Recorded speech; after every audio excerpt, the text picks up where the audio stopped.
Well, I certainly have lost many battles. So far, I've not lost a war, but I've certainly lost many battles. Yeah, more than I can count, probably. I don't really like risk for risk's sake or anything. And I do think that a lot of things are very risky with a low chance of success. But if you want to try to come up with an innovative breakthrough, that's going to be how it is. Anything which is significantly innovative is going to come with a significant risk of failure. But if you've got to take big chances in order for the potential for a big positive outcome.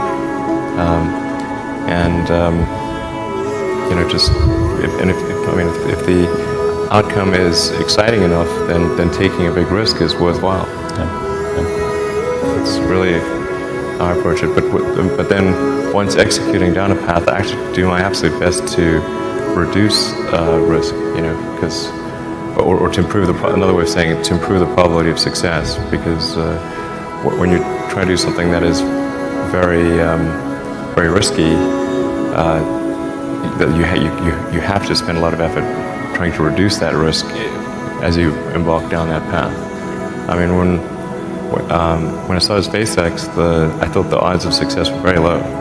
I thought we'd most likely fail, but I thought, well, we should give it a try nonetheless. Certainly there are times when things don't go well, and then that's quite dispiriting for sure. And so then it's difficult to proceed with the same level of enthusiasm. But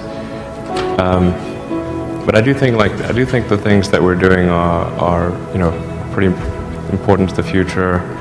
And if we don't succeed, then it's not clear what other things would succeed. And if we don't succeed, then we'll be certainly pointed to as a reason why people shouldn't even try for these things. So I think it's important that we do whatever is necessary to keep going. I think successful entrepreneurs probably come in all sizes, shapes, and flavors. I'm not sure there's any one particular thing. For me, some of the things I've described already, I think are very important. I think really an obsessive nature with respect to the quality of the product is very important. So being obsessive compulsive is a good thing in this context. Really liking what you do, whatever area that you get into. Given that even if you're the best, there's always a chance of failure. So I think it's important that you really like whatever you're doing. If you don't like it, life is too short. I'd say and also if you like what you're doing, you think about it even when you're not working. I mean, it's something that your mind is drawn to, and if you don't like it, you just really can't make it work, I think.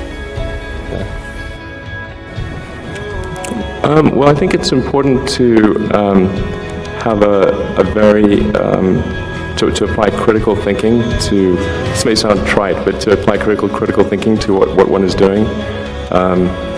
And by that I mean just the fundamentals of logic.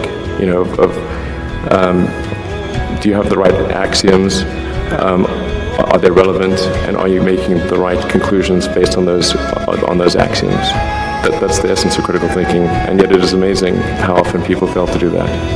I think wishful thinking is innate in the human brain.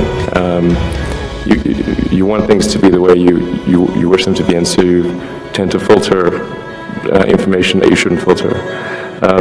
That's the most common flaw that I see.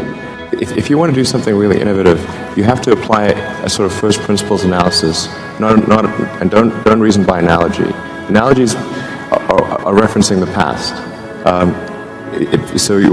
First principles means you look at the most fundamental truths in a particular arena, and the things that really are almost indisputably correct, and you reason up from there to a conclusion.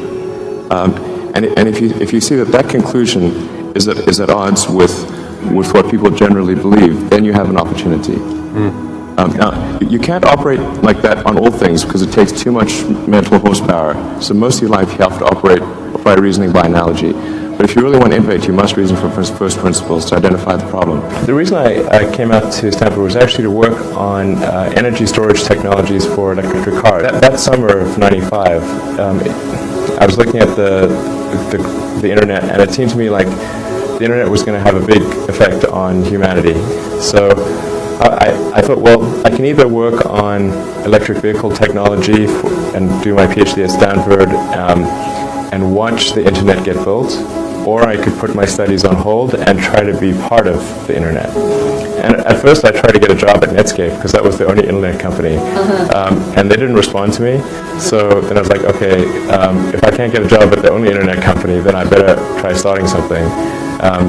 But I talked to my professor and I said, look, I'm going to try starting a company. It's probably not going to succeed, and if it doesn't succeed, can I come back? And he said, sure, no problem.